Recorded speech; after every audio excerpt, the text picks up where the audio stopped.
Pipedrive is an easy-to-use CRM with a visual pipeline that's used by over 100,000 companies worldwide. In this video, I'm going to walk you through its core features, its automation capabilities, talk about its pricing, its pros, and its cons to see if this is the right sales tool for your team. Hey, I'm Dan Lehman from SoftwareFinds.com, and I've been running an automation agency for the past few years, connecting hundreds of different systems together. And so we're taking that expertise to share with you so that you can find the right systems that work for your business. Let's go ahead and dive into Pipedrive. So first, let's take a look at adding leads. Right now, I'm in my leads inbox, and we can add leads manually. I'm going to show you how to do that. We can also import our leads. So if you've got a trade show, you've got a CSV you want to import, you can easily do that too. When we add a lead, this is going to give us the ability to add both a contact person and an organization. Let me show you what I mean. When I add a person's name, it's going to give me the option to add a new contact. And so in Pipedrive, leads are combinations of our contacts, the people,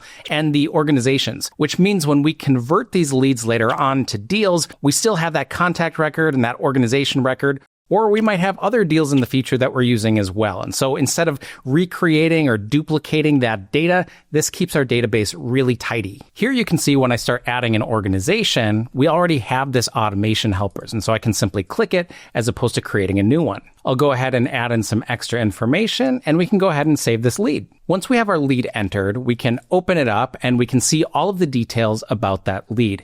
We can see the information up here. We've got our contact information about the organization. And here's where we're going to be able to see the entire history, every single interaction that we've had with our lead. So the first thing that we might want to do is to email that lead. Now, right off the bat, we can email directly from within Pipedrive. You don't have to go back and forth between your email and Pipedrive itself. And there's actually several different ways that we can do this. Now, I'm sending my first email to this Connor inside of Pipedrive, and so I could write this manually, but probably I'm going to want to choose from a template.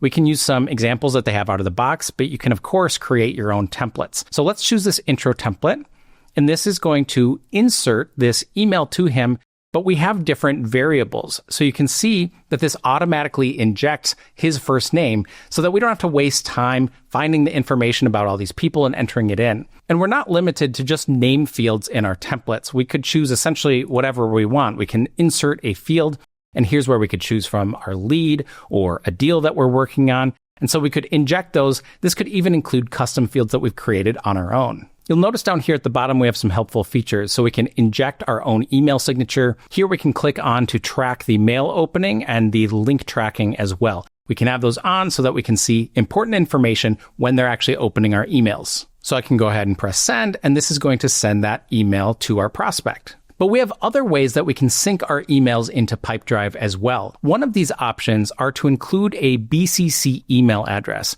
Now here we actually have two different options. One is a totally unique email address that we can use for this particular lead, or we have a universal email address, and it's going to use some intelligence to be able to automatically associate that email with the correct lead. Now this BCC option is going to be a popular choice if you're on one of the lower paid tiers, because you can simply include it in your emails. You can be inside of Gmail or Outlook or whatever you're using and have those emails synced back into Pipedrive. You don't necessarily have to be inside of the Pipedrive UI. But the easiest way to keep your emails inside a Pipedrive is to use their email sync feature. This allows you to set up your email so that everything kind of magically happens on the back end. You don't have to manually do this all the time. So for example, I can set my email tracking settings. Do I just want this to happen by default, that we're going to track when a recipient opens the email or when they click a link? We can also set our default email visibility. So you can choose, hey, when these emails come in and they are linked to deals or to leads that we have already,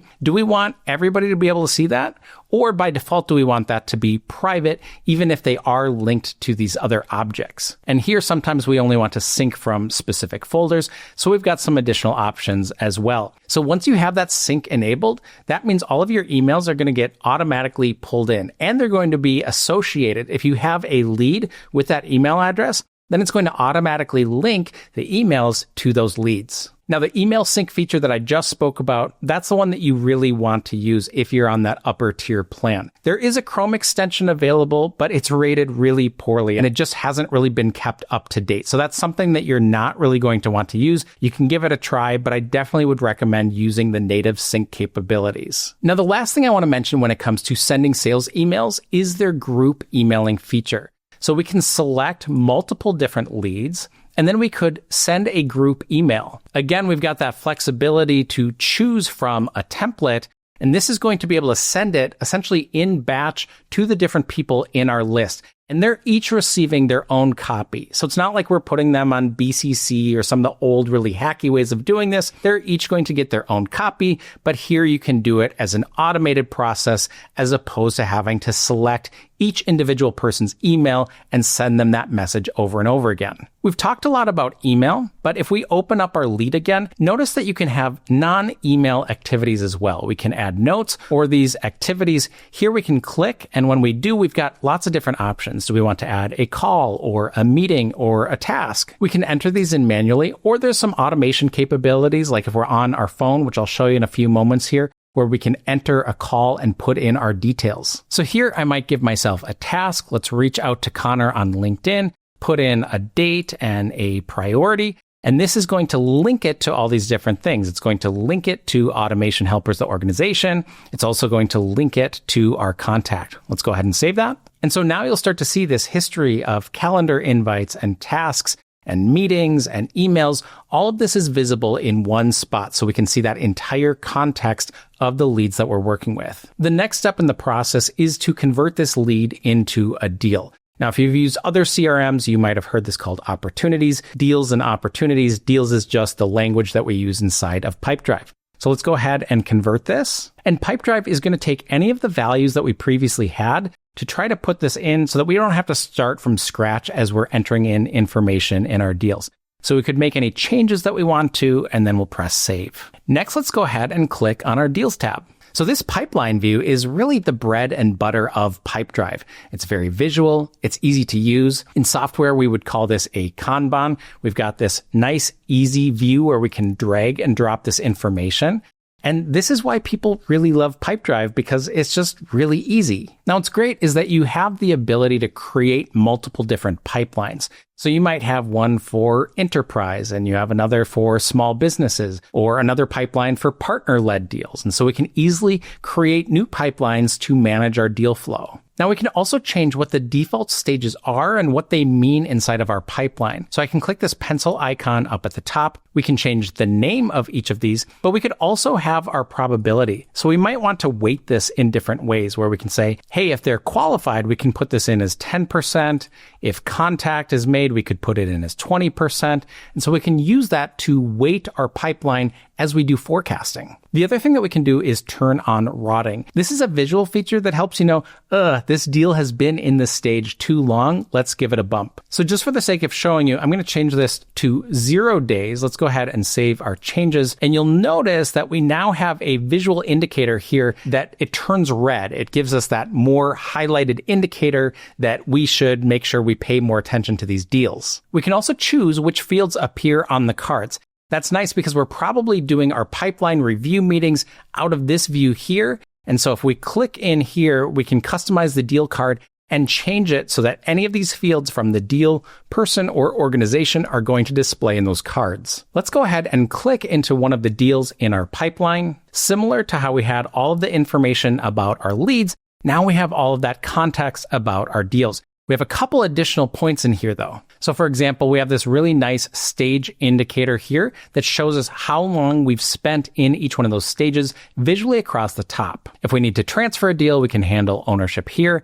And then we've got these nice visual indicators where we can actually click these buttons in your face, won or lost. Keeps it really easy to manage that deal. And then we can also click that when we have won this deal, let's create a project automatically. That's using the native project capabilities inside of Pipedrive. We're not going to get too into that today. A lot of organizations I know prefer to use Asana or Airtable or something else for their project management, which we can integrate between the systems, but you can manage projects in Pipedrive if you so desire as an upsold feature. Now, previously we had talked about syncing our email, but you can also sync your calendar and tasks as well. So that's really easy to set up. And then all of your calendar invites are going to appear here. If you use any of the scheduling features within Pipedrive, that's going to show up on your calendar as well. There's some new and revamped functionality under this tool called Pulse. So what this consists of are a feed of everything that we want to have our information in one spot of activities that are overdue and things that are coming up. So we've got an area for our follow-ups that are needed. We can have any overlooked deals and the opportunities that we're working on. And so from here, this just gives another kind of point of reference as we're taking a look at our deal and lead data. We can also create our own custom scoring frameworks. So let me show you just real quick. We could say, hey, let's add some criteria here. I'm going to just choose some sample ones so that you can see what's highly engaged. Hey, if our deal is we have recent email activity and recent activity date, and we have the next activity date is listed on that deal, we know that this deal is engaged. People are moving, it's happening. Then we want to have this automatically marked as highly engaged. And we can set these different values, slightly positive and negative, based on criteria. Now, this was a template. You can add your own conditions here to really create this how you want. Now, this isn't AI-based, which means to say it's not pulling from different values about the role and the team and the people on the deal. It's a pretty simple lead scoring system, but it is nice to be able to construct your own rules. We have sequences, and sequences are a little bit different than automations, but sequences are going to make it easy to be able to follow up with our leads. So let's go ahead and create a new sequence, and we'll choose a template here. And you can see that there's different templates that we can choose from, or we can create our own. So let's do this, engage new clients across channels. We'll select it here. And now you can see we have a trigger. This is a deal added to a sequence, and then it's going to automatically send these different emails. We'll create a draft that we can customize. We can make changes to personalize it and be able to send that. We could add tasks to ourselves. Hey, we want to connect on a social network, like we made that one for LinkedIn. Instead of doing that manually, we could have it automatically create that task for us after a certain period of time. So this is just a really nice visual way to set this up, to be able to have an automation that prompts us either through sending emails or creating different activities and tasks for ourselves to be able to follow up that progression with our leads. And our final feature of Pulse is the data enrichment. Now here is just kind of a screen explaining how data enrichment works. But if I head into our contacts and select an existing contact, here's where I could press this button to enrich our leads with data. Now this includes a certain amount of credits with it. And so that's up to you how frequently you want to use this. They do have a new feature coming out soon where you can do this in bulk. Instead of having to click on individual contact records, now we can do that in bulk.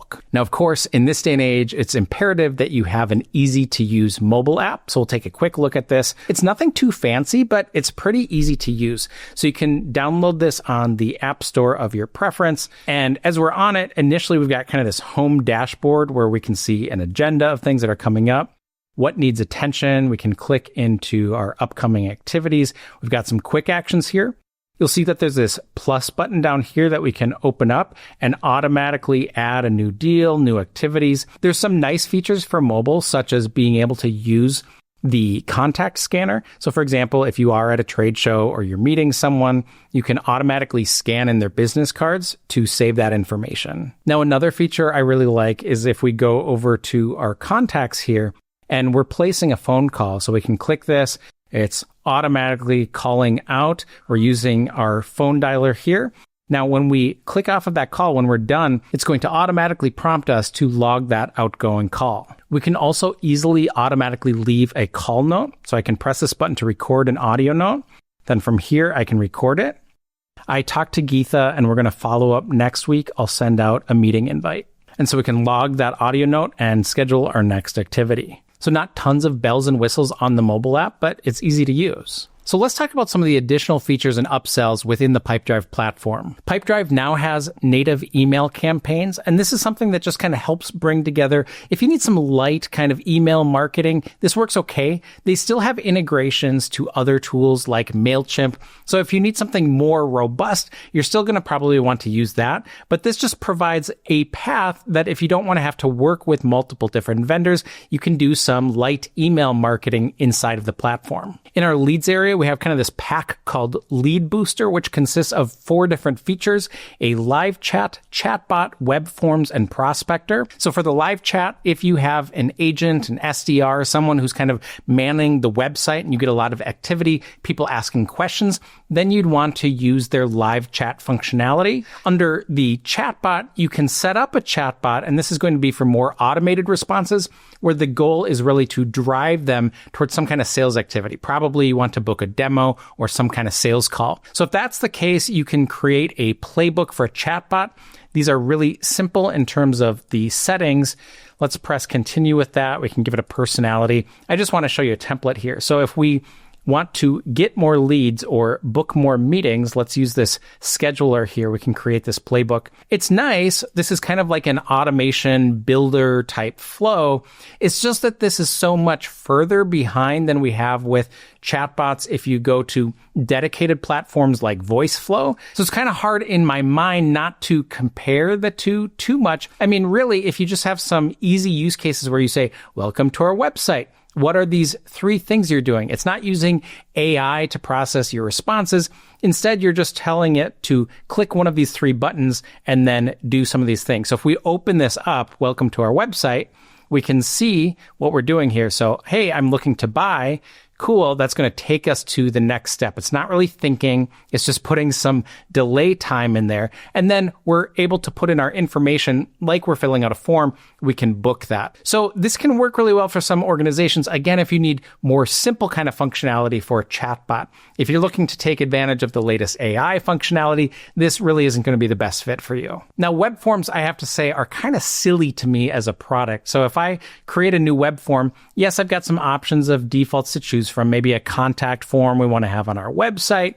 We create this form, and then we can add different fields that we want, and we can choose from our input fields of different things like our person or organization or lead, and we can choose from those different fields. But it doesn't even really seem like we have all of them available to us, which for one is kind of a red flag. Like if we want to have more kinds of custom fields that we create, can we do that? But again, we've got input field, message, and we can only select a couple of these. You're paying more to have these web forms.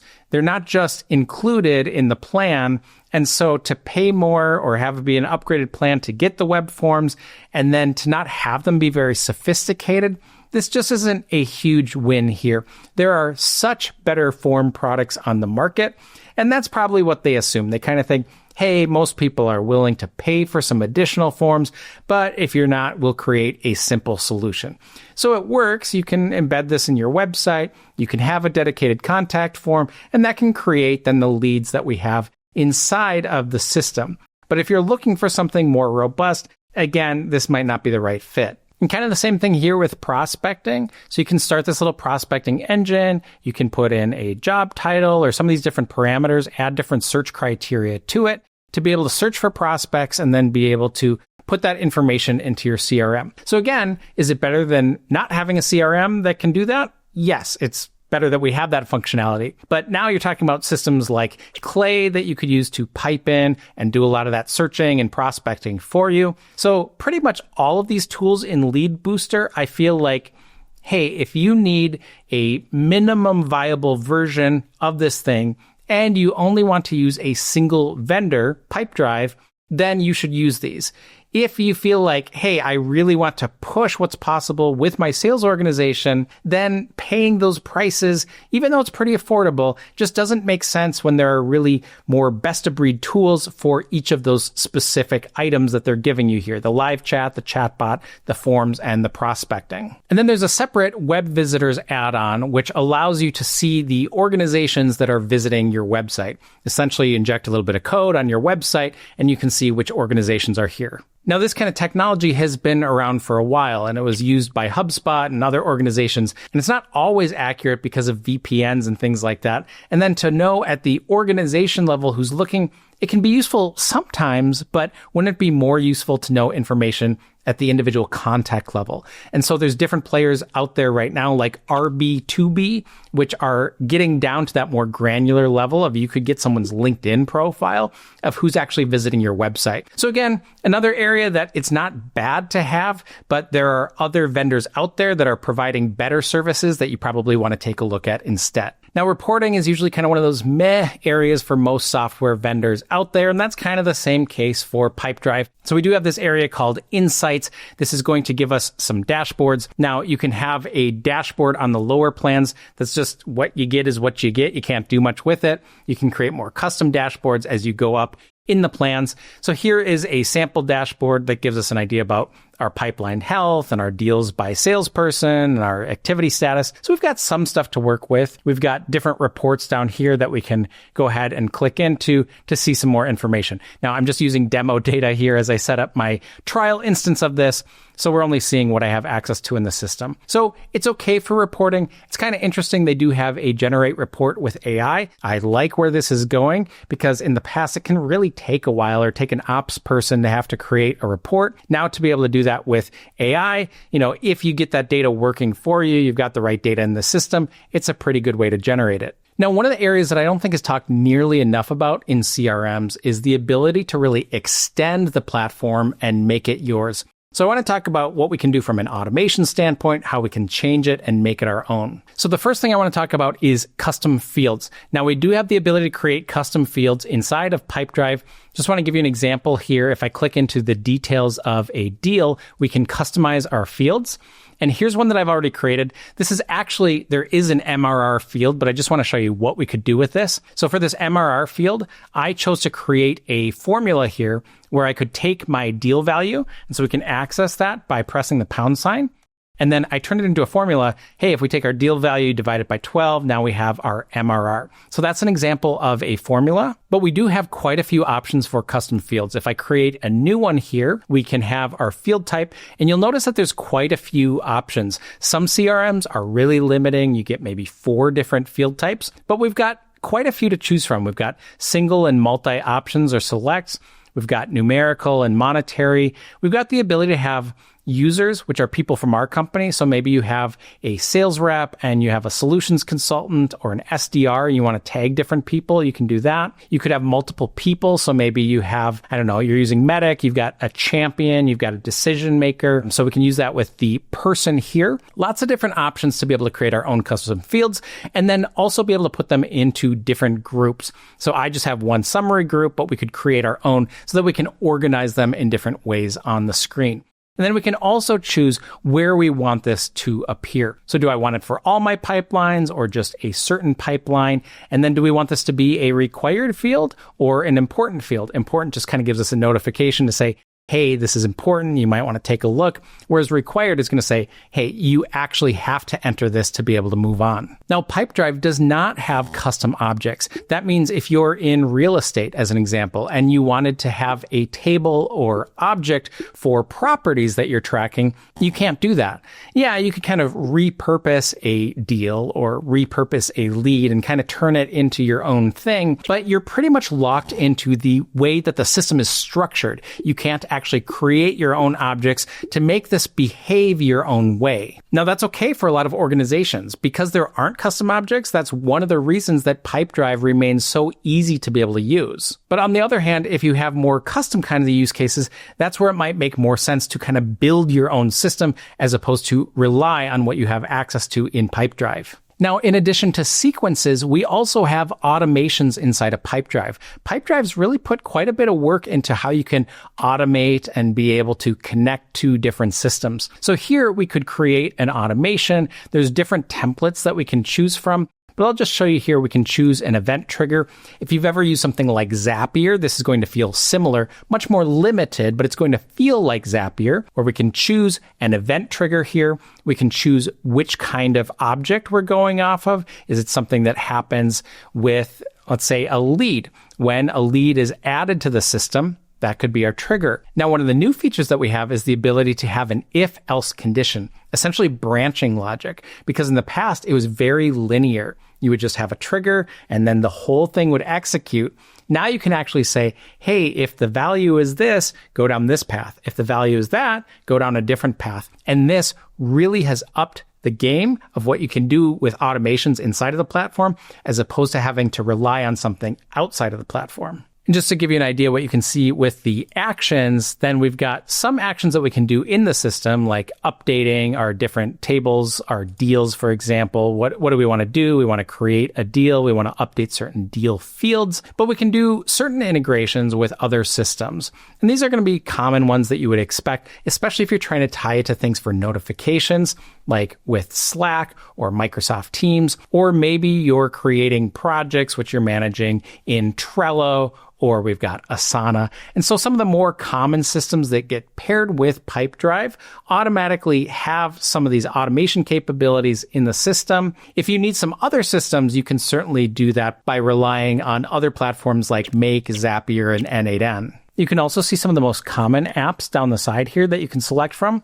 DocuSign is another one of those. Or you can go to their marketplace, which is going to show you all of the different integrations that you can tap into. Now, if those integrations aren't enough for you, you can use Pipedrive's API. They have a number of different endpoints, and overall, it's a pretty good API to be able to use. Or if you're using something like Zapier, let me just show you some of the triggers that we have access to. So we can match on activities or deals. We can have instant notifications on new activities, deleted persons, new deals. It's kind of interesting how there's a split between what is an instant webhook notification for us versus which is reliant on polling. But you can see there's really quite a few options to choose from. This is a pretty good Zapier integration. And then likewise on the actions, if I click into this, we can take a look at these events. There are some of these that are kind of unique. Like I would think this would typically just be like update a deal, but there's one action just for adding a discount to a deal or adding a follower to a deal. So there's some kind of unique ones that are CRM oriented. But if we scroll down, we can also see things like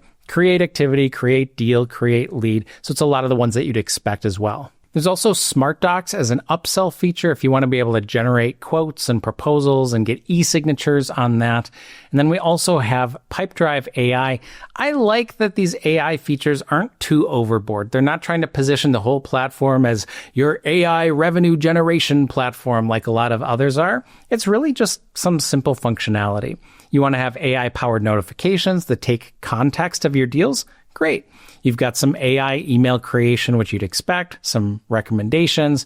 You've got some AI chat and report generation. I mean, it's pretty simple, but this is a simple platform. It's easy to use, and the AI just kind of augments that rather than trying to be the whole core, the center of that platform. Let's go ahead and talk about pricing. One of the awesome parts about Pipedrive is that it's very accessible. It's pretty inexpensive for a small business. So if you are a solo operator or maybe have a couple of employees, to get started on their light plan, if you're using that annual billing, is $14 a month. That's pretty good. Now, of course, if you do monthly billing, that's going to cost you more. But to have that really low entry point for a CRM is really convenient. Now, there are 4 different plans. Pricing was updated recently and has improved for the most part, which is a pretty cool thing. Let's go ahead and take a look at all of the features. I always laugh a little bit when I see pricing matrices like these because it feels really arbitrary, like custom fields per company, 30, 100, 300, 500. I mean, you shouldn't be using 500 custom fields in most use cases. And this just really feels like someone just let's put a random number assigned to some of these. So it's a little bit silly in my mind, but it works. So this if-else steps, hey, you want to have more branching logic? Great. We've got, double the branching logic and ultimate. Feels kind of silly, but again, they're giving you a lot of value here. Some important things to call out are that while you have custom fields actually available on all of the plans, then certain of these things like formula fields or required fields are only going to be on the more expensive premium plans. We'll find with many of the add-on features that they're paid add-ons if you're on the cheaper of the 2 plans, but as you move up in the more premium plans, then they just include them. And that's kind of a nice way to go to get mostly everything that you need. Or if you're going to be on a cheaper plan, that you can do things that are a la carte without being forced to upgrade the entire plan. That Lead Booster pack of 4, again, paid add-on on the first 2 plans, but it's included in those latter 2. So it's really interesting because if you're going to pay more for that, Yeah, you get some more value, but if you have more budget to be able to pay, then wouldn't you pay for additional platforms?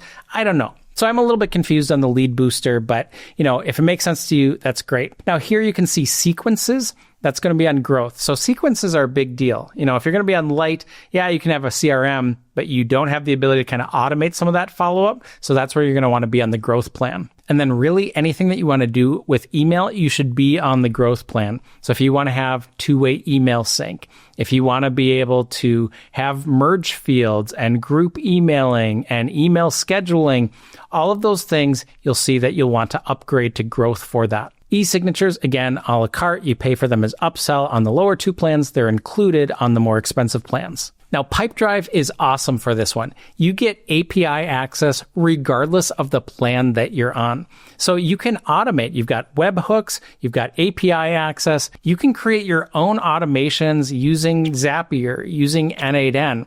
And to have that on the lowest plan, there's a lot of CRMs out there that they say, oh, you got to, have our most expensive premium plan to access our API. So I love that they really went kind of automation first. Now, yeah, their automations, you have to be on the growth plan, but the fact that you get API access sooner than you get access to automations, it's crazy, but I love it. So awesome job to the Pipedrive team for that. AI-powered features, to me, it's silly that they put some of these in here. Marketplace search, you can search with AI. That's stuff you don't even need to mention, but again, some people find value in that. Reporting, for the most part, you get access to across the plans, but if you want access to things like forecasting, especially, you're going to want to be on the growth plan. There's a few security features that would drive enterprise organizations to Ultimate, but for the most part, you get 2FA, you get SOC 2 compliance, all of that's on all the plans. So that's not going to be huge unless you're really that small subsection of enterprise accounts. Mobile apps, yay, everybody gets access to everything. So that's nice to have because it's a must-have. And then support, higher plans come with more accessible support over live chat. I've heard kind of mixed things in terms of the support that people actually receive and if they feel like it's worth it. But in general, being able to have access to live support 24/7 is a pretty nice thing. So who is Pipedrive a good fit for? Hey, if you are a small business and you're looking for something that's easy to get started with, it doesn't take fancy consultants or setup work that takes hours and hours and hours to be able to set up, you can get started really easily with Pipedrive. And I think it's going to be a great fit. If email is your primary method of outreach and maybe you've got some sales calls that you have on your calendar, this is going to work really well with their syncing functionality. Now, Pipedrive might not be the best fit for you if you're really looking at an end-to-end customer journey platform, going from marketing automation to sales to customer support. If you're looking for that kind of all-in-one tool, there are other options you should look at. Also, if you're looking for a heavily customizable system, then Pipedrive probably isn't the right fit. While you can do a ton with automation outside of the platform, you can't really configure how the application looks and behaves. There's some things you can do with custom fields, but you're not able to create custom objects. So if you really need that more intense customization, this is not the right platform. If after watching this video, you're still wondering, is this the right platform for me, or should I be looking at others? Don't hesitate to take a look at all the resources that we have at softwarefinds.com, where we compare and contrast the best software for your business.